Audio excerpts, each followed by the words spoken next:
I'm Lauren Eichert, and this is my head-to-toe assessment for Advanced Health Assessment at the University of Memphis Nurse Practitioner Program.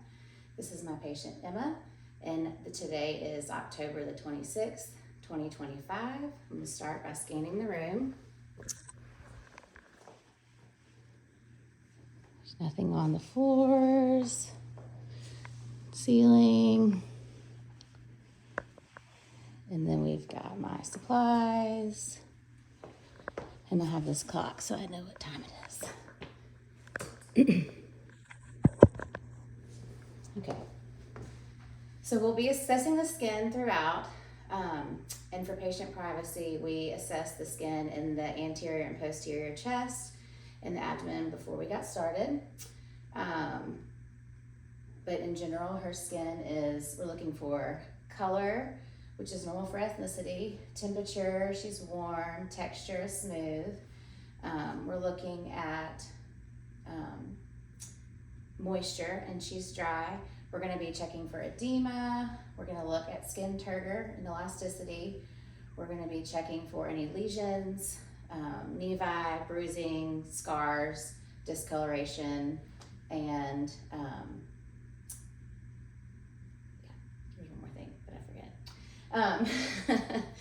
and so her skin looks normal. We don't see any problems with that. We're going to move on to her head. So we're going to start with her scalp. We're going to be looking for, again, discoloration, any abrasions, any infestations. Her hair distribution is normal and it's blonde. Her texture is normal for ethnicity. And then we're going to move on to her head and her face. So we're going to be looking at her head. It is normocephalic and midline symmetric. We're going to start by checking her temporal arteries. They're 2+ and equal bilaterally. We're going to look at her lymph nodes. So we're going to start with preauricular, postauricular, occipital, tonsillar, submandibular, submental, anterior cervical, posterior cervical, and then supraclavicular. And I didn't notice any tenderness or swelling in any of those. So then we're going to look at her trachea, and we will assess her trachea. It is midline, no tenderness noted. I'm going to move her trachea over and assess her thyroid. So when I move it, swallow. Can you swallow? Okay. And the other side, swallow. All right. No tenderness or swelling noted. And then we're also going to assess for T&J. So open and close your mouth. All right. No crepitus noted or subluxation. I'm going to assess her for cranial nerve 5. I'm going to squeeze her masseter or palpate her masseter muscle and squeeze your jaw tightly. Okay, open and close your mouth. All right.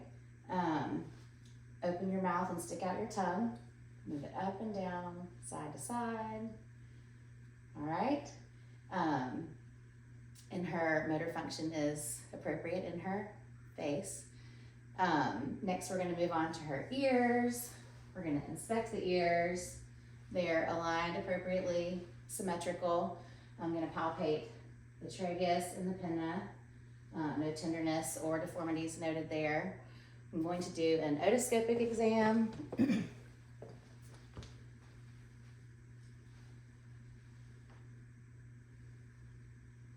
All right.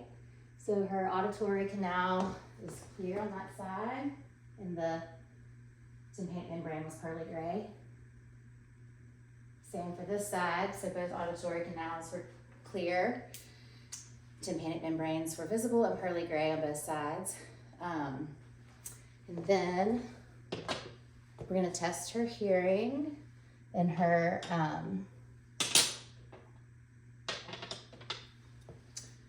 cranial nerve number 2, I think, but that might be wrong. So auditory, I'm going to do 3 different tests. We're going to start with the whisper test. I'm going to occlude this ear and whisper over here. Repeat it. Tell me what I'm saying. Apple. Orange. All right, we're gonna do this side. 30. 20. All right, her hearing on the whisper test was good. We're gonna use the tuning fork and do the Weber test.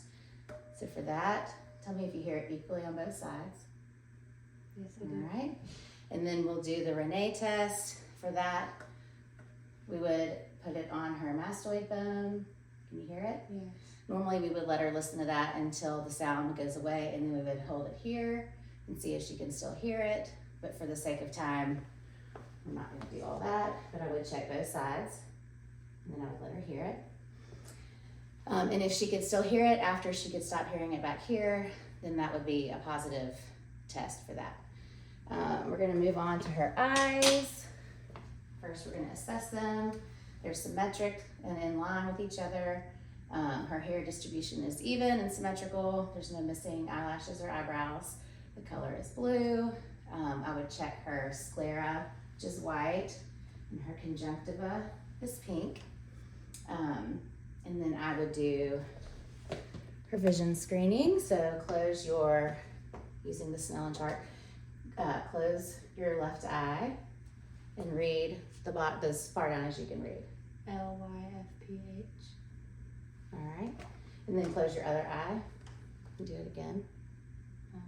LYFPH. She said maybe it's a T now. It is. And it's a Y. She does not have 20/20 vision, but that is okay. We already knew that. We already knew that. So then also, I'm going to use the pen light. Go ahead and close one eye, or actually close one eye and we're going to check your peripheral vision. So tell me, look straight ahead, but tell me what number I'm holding up. How many A fingers? 1. Also a 1. You looked up. Oh, okay, sorry. Look straight. 2. Okay. Her peripheral vision is intact.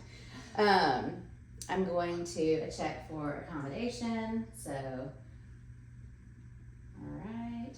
Now follow this with your eyes.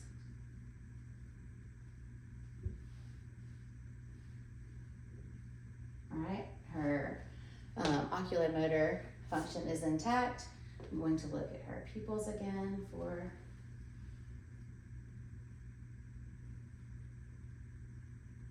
all right, her pupils are equal, round, reactive to light, and her accommodation, as we said, was intact, so that's good. Would also do an ophthalmoscope exam.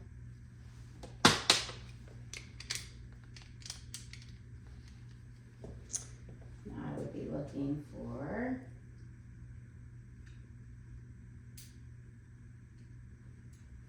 all right, close your eyes, or open up your eyes. All right, we are looking to make sure that her optic nerve has sharp disc margins, that her optic veins and arteries do not have any bulging or breaks in integrity. But all of that looks good. So now we're going to move on to her nose. Her nose is midline and straight. We are going to check for patency. Occlude one of your nostrils, please. Will you close it? And tell me, close your eyes. Tell me what you smell. A white or something really strong like alcohol. Now close your other eye. My other one also. I mean your other nostril. Smell the same thing. Yeah, okay. Her nares are both patent bilaterally. We're going to palpate her sinuses. So we do her frontal sinuses and her maxillary sinuses. Do you have any tenderness? No tenderness noted, no swelling noted. And now we're going to move on to her mouth. So we would be inspecting her buccal mucosa. Open your mouth. I'm going to look at her lips, her teeth, her gums. Open wide. Stick out your tongue. Look at her floor, for the base of her mouth, her palate. Stick out your tongue again. Looking at her tonsils, which she does not have. The back of her throat. We're going to look at her cheeks and side and make sure that everything looks intact, which it does. Then we will check for motor function. So open your mouth and stick out your tongue. We already did this, it's okay. Go up and down, side to side. All right. We're also going to check for, I'm blanking. Oh, we forgot to do this earlier, but that's okay. Okay, open your eyes wide and close your eyes, squinch them. Smile, frown, pout your mouth out, stick out your lips, puff up your cheeks. All right, so all of her facial motor function seems to be intact. All right, and I'm going to close your eyes and tell me where I'm swiping you. My forehead, my cheek, Which side? my right cheek, my left cheek, my chin, my nose. All right, so her sensory function is intact. All right, so then we will move on to her neck. Did I do that? Oh, I can't ask you that. I think I skipped that, or I went ahead, but that's okay. So we've done her neck. I did not palpate your carotid arteries though, so we're gonna palpate your carotid arteries. They are 2+ and equal bilaterally. I would also auscultate for any bruise on both sides. So hold your breath. All right, take a deep breath and hold it. She's not having any bruise. So now we would move on to her anterior, or actually her posterior chest. So if you want to stand for this, I think it might be easier since you're on a high surface. Turn this way. All right, so for her posterior chest, we're making sure everything is symmetrical and that there's no bulging or deformities, which there's not. I'm gonna start by palpating for tactile fremitus, so say 99. 99, Say 99. 99, 99. 99. None noted. I would also check for symmetrical expansion, so take a deep breath. All right, blow it out and do it again. All right, that's good. Then I would percuss her intercostal spaces, so start with that.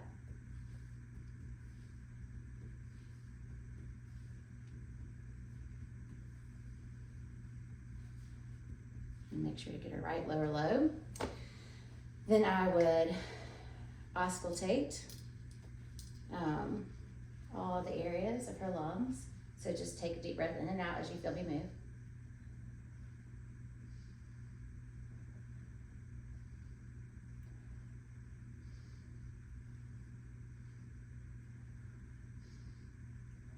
One more. All right, and then I'm also going to check for egophony. So as I move the belt, the stethoscope, just say the word E every time I move it.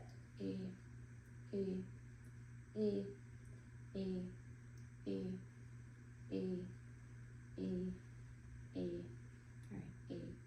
And now we are going to check for bronchoscopy. So say the word 99.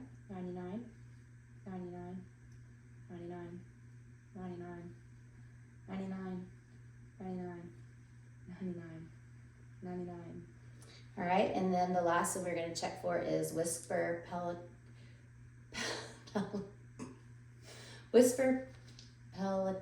I can't remember the word. I can't say the word. Whisper pelitricoui. So it's whisper 99. Whisper pectoriloquy. I remembered it. Say 99. Whisper it.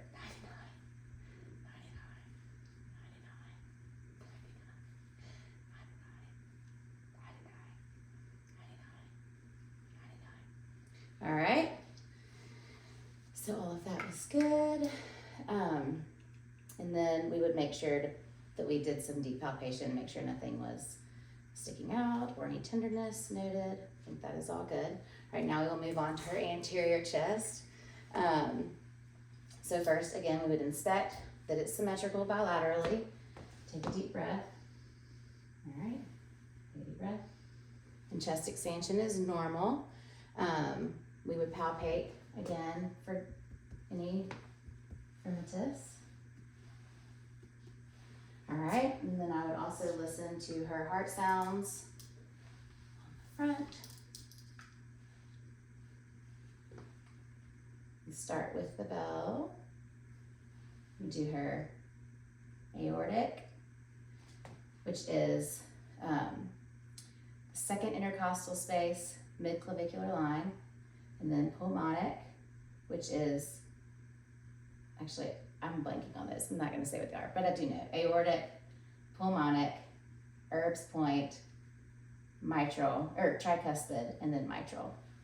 And then I would do it again with the diaphragm, aortic, pulmonic, Erb's point, tricuspid, and mitral. And we would also feel at the point of maximum intensity to make sure there's no vibrations or thrills, which there's not. And then I would auscultate for a full minute on her PMI to check her apical pulse. And I would listen for a full minute, but for this video, I'm not gonna do that because we don't have much time. So then, okay, I'm gonna go ahead and have you lay down. And we're gonna try to do a 30-ish degree angle. So lay back on this pillow. Okay, you can lay back. We're looking at her jugular veins for any jugular vein distension, any tenderness, but I don't see any thrills or vibrations, any bulging or anything. So then, let's see, while she's laying down, we could do her abdominal exam. So what we would do is first we're gonna inspect for any bulges or deformities, making sure there's nothing, lumps, bumps, nothing. Her abdomen is flat, it is symmetric.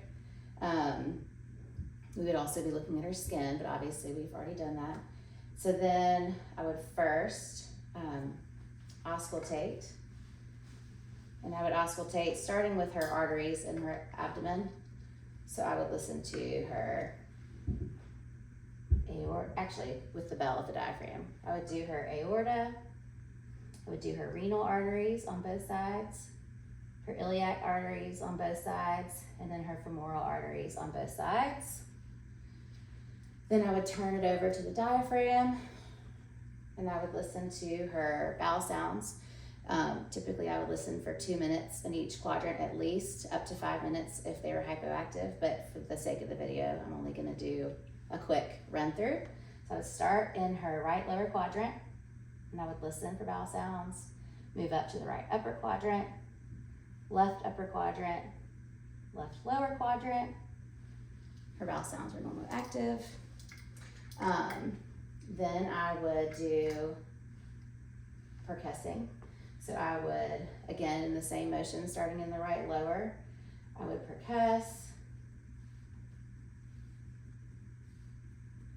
And I would also percuss over her liver and her spleen, checking for resonance and tympany, making sure that it's dull over her liver and tympanic over her spleen so that we know they're not enlarged or inflamed. Then I would do palpation. So I would do deep palpation throughout her quadrants and over the liver and spleen again to make sure there's no tenderness or enlargements. And that is it for the abdominal section. So we would move on to musculoskeletal. So if you will, just sit back up. Actually, before I move on, I would check, stand up one more time, please. I would check her CVA for any tenderness by finding right here where her ribs end and going up into this angle. And I would percuss, checking for tenderness to make sure she doesn't have any kidney inflammation. Did that hurt? Mm-hmm. Okay, we're good.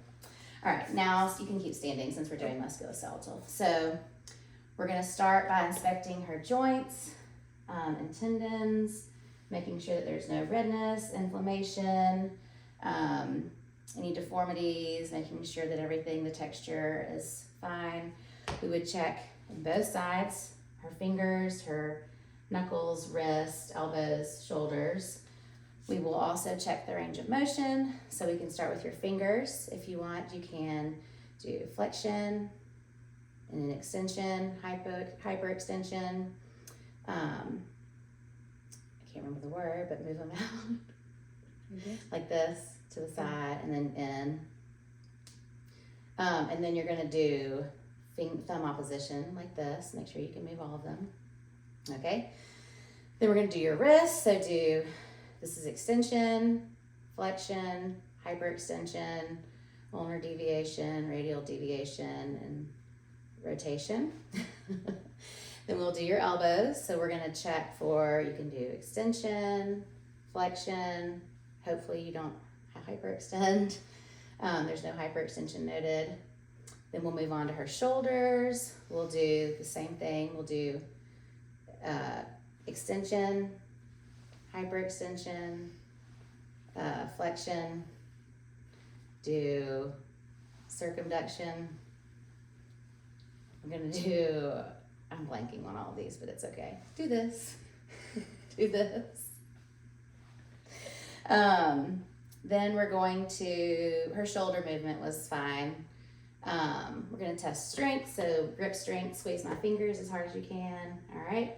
We're gonna check your bicep strength, so hold your hands straight like that, and then I'm gonna hold them strong, and I'm gonna push down, all right? And push, and then actually hold them like this, not push away from me, all right? Tricep strength, that's good. We're gonna check her shoulder girdle, so hold your arms out.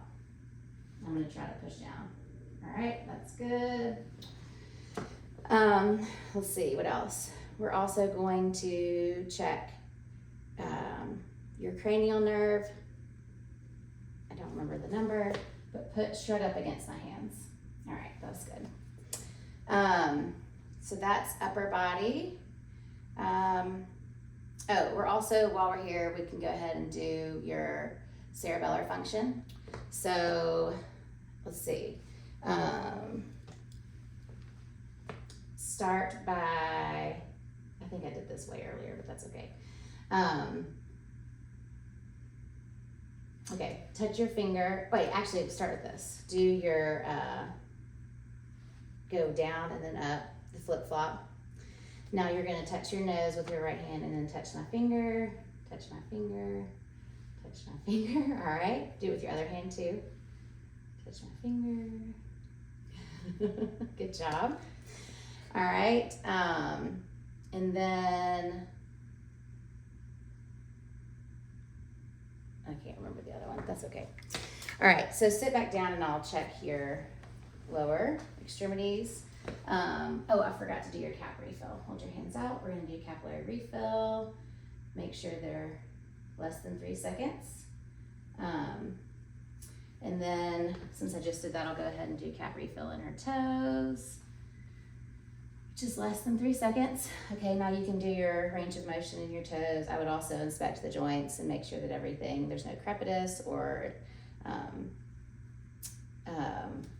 inflammation, redness, all of those things. But do your, flex your toes, do extension, just straight out. And then can you move your toes up? Yep, hyperextension. And then to the sides, can you widen them like this? All right, that's good. Do your ankles, so straight out with flexion, or extension, sorry. Then do down, that's flexion, then up, extension. Do them to the side and then back to 10 and then around and around. All right, good, you've got good range of motion. And then stand up again. Can you do your knees? Well, actually, you probably should be sitting for this. Sit down, sorry. Do your knees straight out, down, and then hopefully you don't hyperextend your knees, but you can try, okay? All right, stand up again, we'll do your hips. So do out to the side, both sides. All right, can you do forward, both sides, and then backwards would be extension or hyperextension. And then just around. All right, you've got good hip motion. And then what else? We've got, we'll check your gait. So just walk towards the camera. Normal, and then walk backwards. All right, can you do one foot in front of the other? All right, that's good, go back. We'll also check your Romberg, so stand with your feet together, look straight, and then close your eyes. And we're trying to see if you sway. You don't, so that's good. All right, and then I will check your reflexes, so go ahead and sit back down. All right, so I would check for her reflexes in her arms, in her bicep, right here.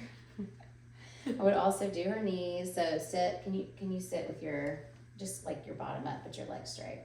There's just not much room. Like here? Okay. Yeah. Actually, scoot out a little. Right there. Okay. Now just kind of let your leg dangle. I think it's because I have you in not a good position. Normally we'd go like this. Okay. Now. I have no reflex. Well, I think it's because you're tense. It's okay. I mean, you're like, I'm having to like support you. On a normal examination bench, it would be better, but this bed is squishy. Okay, and then I also forgot to check your sensory, I can't think of the words because I'm panicked. But hold your hands out, and I am going to, you tell me what these items are that I'm putting in your hand. What is that? It's a Q-tip. All right, what is this? Same Q-tip. There's different Q-tip. Well, no, that's a matchstick. Oh, good job. That's a match. All right, now keep your eyes closed, and I'm going to write a letter in each hand, and you tell me what it is. That's an O. All right. That's an X. All right. And, all right, I think that's about it. That's all at least I can remember at this point. So, thank you. It's the best I can do.